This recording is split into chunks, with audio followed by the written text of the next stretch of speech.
Get your Captain Bucko t-shirts, they're hot, they're going fast. Hello, Buckos. How do you like my new t-shirts? My new clothing brand. Pretty good, hey? Well, if you want one, just message me and I can arrange it. Right now, let's jump into a review of our game. And guess what we've got here today? Can you guess it? It's the new Just Cause number 4. Now, I'm a big fan of this series. I never really played the original Just Cause 1 because it was only on the PS2. That's a start. I'll bring them to the facility. Didn't really get him into much into the games on PS2. So I never really sort of even knew about the series of the games until number 2 come out. An old friend put me onto number 2 and said, have a go at it. It's the greatest open world game I've ever played, he said. And I'm like, oh, I better have a look at it, I suppose. So I got it and, oh geez, I tell you what. He was bloody right. Number 2 was a 5 out of 5 buck teeth game. I couldn't stop playing it. Everybody liked it here. We're all playing it. The graphics were excellent, the storyline was great. And honestly, it set a new standard in action games and explosions and crap. So, yeah, number 2, 5 out of 5 buck teeth for that one. And I finished it. Killed the dictator at the end. Bucko always finishes his games, no matter how long it takes. He gets there in the end. Then number 3 come out.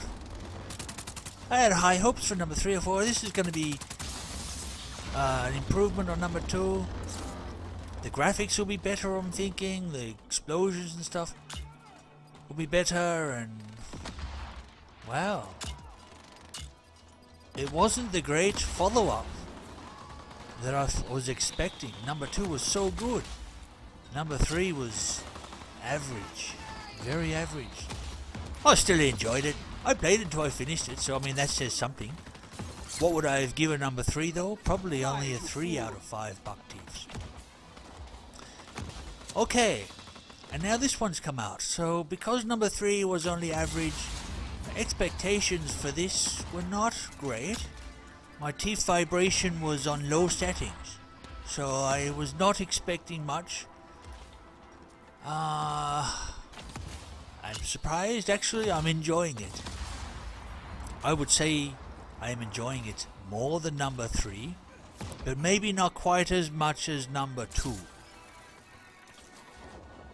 It could be because I've just maybe gotten used to the games, and well, you play something enough, you get sick of it, don't you?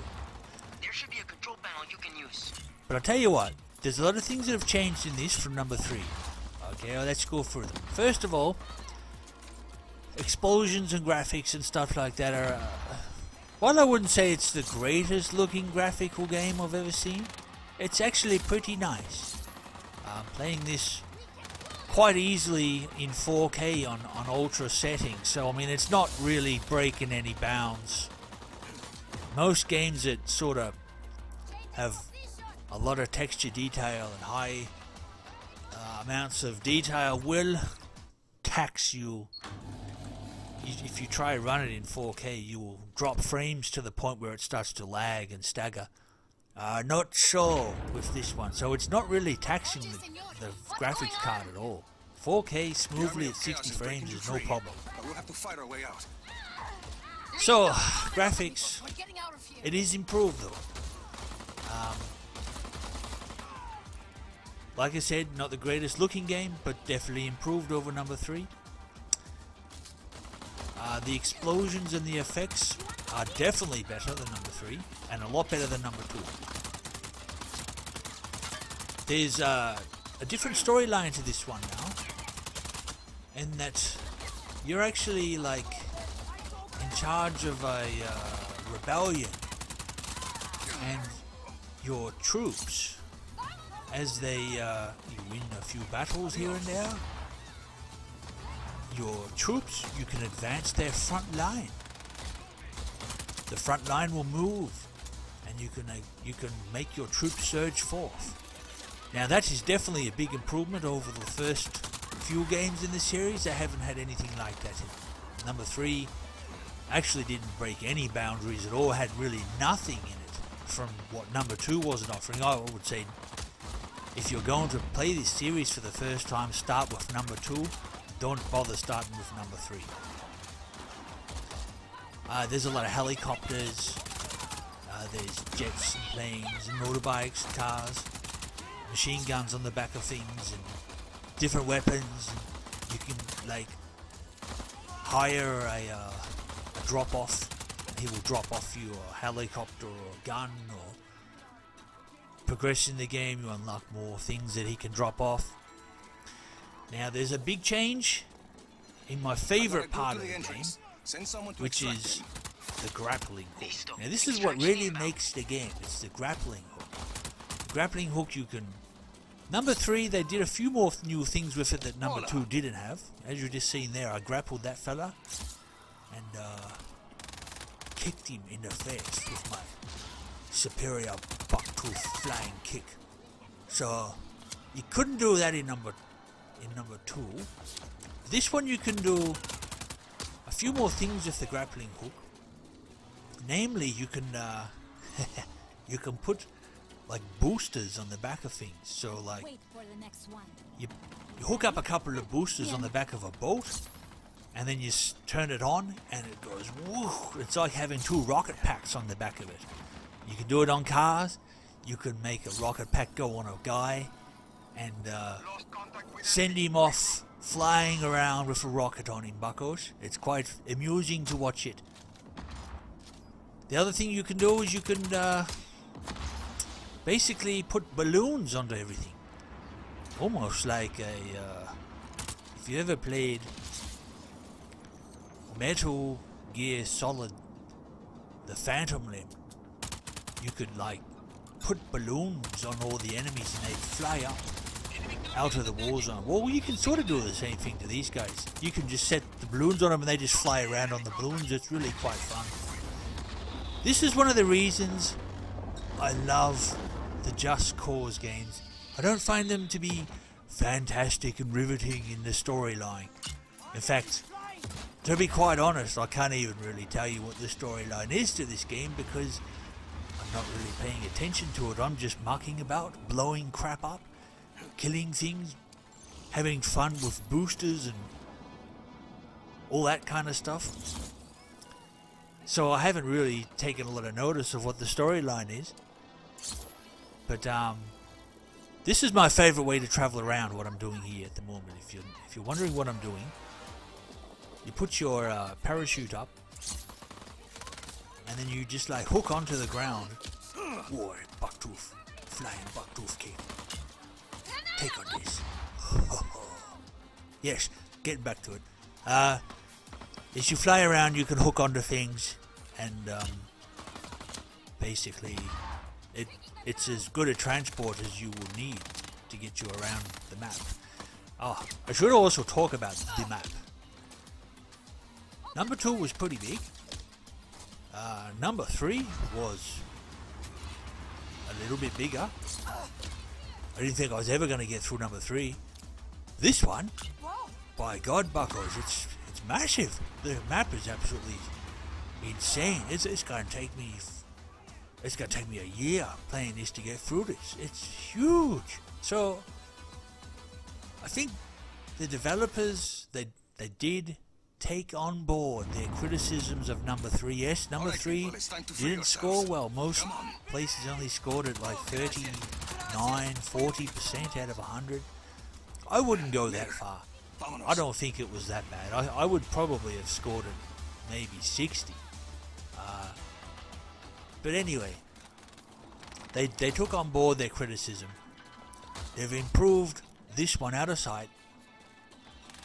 And it feels to me like a great action game in the vein of number 2. It's improved. Once again, I don't know about the storyline, but I'm sure I'll get into it more as I progress through some of the missions. Yes, you can jump on motorbikes, you can jump into cars, you can jump onto buses, you can ride on the back of things. I like, one of my favourite things to do, I'm going to have a go at doing it here. You hook onto a helicopter, Buckles. See if I can get him. Oh, he's Bucktooth. Come on. If you can't hook onto it, if you can't get into it, blow it up. Or ride around on it.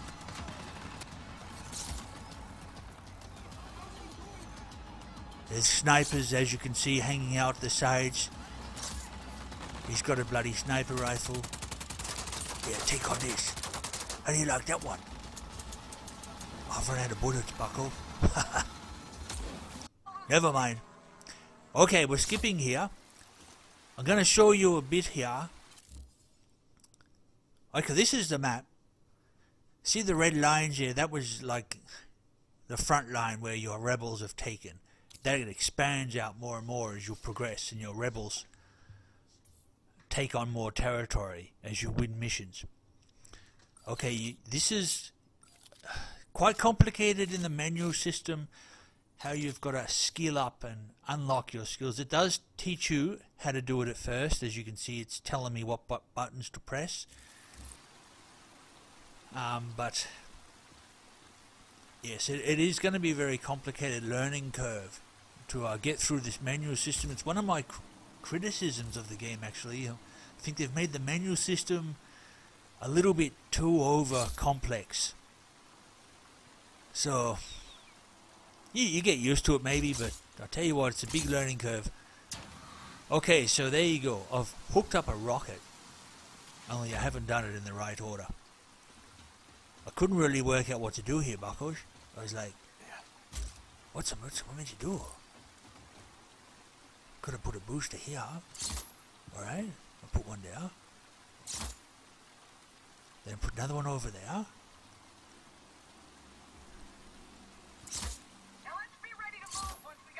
Okay.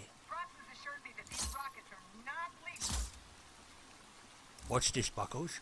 Watch. Hey, look at that. Hey? Is that impressive or what? I've boosted the boat along and I rammed it into that ship. Hey, and that's our cue. So this is the booster aspect of it. And I'm having a lot of fun just mucking around with them, just putting it on people, putting it on cars, boosting things up. You can boost pretty much anything you bloody want. Anything you can hook onto with your grappling hook, you can do boosters and balloons. Oh, I'm going to get this gun here. This is an impressive machine gun. Well, Rico, looks like you're my star. I'm riding around on the roof of this car now. I haven't agreed to anything. I got a lot of expensive equipment in this base. As you can see, the Don't let graphics 'em aren't wreck too bad, eh? Like, they're not bad. Fine. I wouldn't say they're Maybe I like shoot my next picture. groundbreaking, but they're pretty good. They serve the purpose pretty well. Oh. Yeah. But the bullets and everything like that, I tell you what, that's really impressive how it all... It feels pretty realistic. Alright. I'm gonna do this mission and progress to the next bit. But anyway, you're probably all thinking, okay, Bucko, how long are you gonna go on for telling us about this game? Well, I could go on for a long time. I could. I'm a fan of it. Where are we going? I'm probably a bit biased actually towards it because I do like it. This is really my sort of game, this action type And I'm already faking your death. adventure sort of blowing crap up. I love explosions. I love seeing things all blow to bits. So I've always been a fan of it. I'm not a fan of the character so much. His character needs some work, I think. He's kind of not really like an Iron Man type superhero character, is he? He's just an average guy, but he seems to be able to get stuff done. But anyway, I'm going to give this game a big 4 out of 5 buck teeths. and I think that's been pretty generous. I'd almost give it a 5. What brings it down is, I think, even though I said the graphics are alright, I think they could have been better. You know, they could have been better. They could have done a bit better. And the menu system on how you upgrade and stuff is overly complicated, and I think they could have done better with that too. So, yeah, 4 out of 5. Look, there's a lot more things I'm going to discover in the game. I've only been playing it for a few hours now. I guess. But like I said in one of my other reviews, I can always tell a game how good it's going to be after a couple of hours of playing. So, if it's going to suck me in, it'll do it in the first couple of hours. Look at this. Okay, right here. Right here is where I end my mission. I should say the difficulty on the missions is actually quite challenging too. It's definitely not easy. This is pretty good though. I'm like, oh, I gotta blow this van up. I'm thinking, how can I do it? Can I drive it into them? No, I can't move it. It's stuck. No getting out of there. Alright, jump over here. I had an idea. What if I just come over here? Boom. Yep, that did the trick. Brilliant, Rico. You're wrapped. You really gave it that Rodriguez shine today. So there you go. I'm going to show you one more piece of the game before I sign off. I've got more work for you. It'll be worth your while. My people will call you. Ciao. Sheesh. I'm going to show you some of the anti-aircraft gun. This is what I wanted to show you. Right, you can jump into different guns and stuff in this. There's mortar you can jump into. But this anti-aircraft gun, boy, geez, Buckos, it really kicks some ass. So, I don't know if you could do this in number 2. I don't think you could. I didn't think there was big gun emplacements like that around, but yes, this one you can. Alright, Bucko, so I'm going to leave it here now. I hope you've enjoyed my review. This is another one for Captain Bucko, another new game. I don't expect too many more coming out now for the rest of the year, as there's only 3 weeks of the year left. But yes, if you're looking for a good action game that you just want to muck around in and have some fun seeing guys flying up into the space of balloons and rockets on them, tell you what, get your hands on this one, Just Cause 4.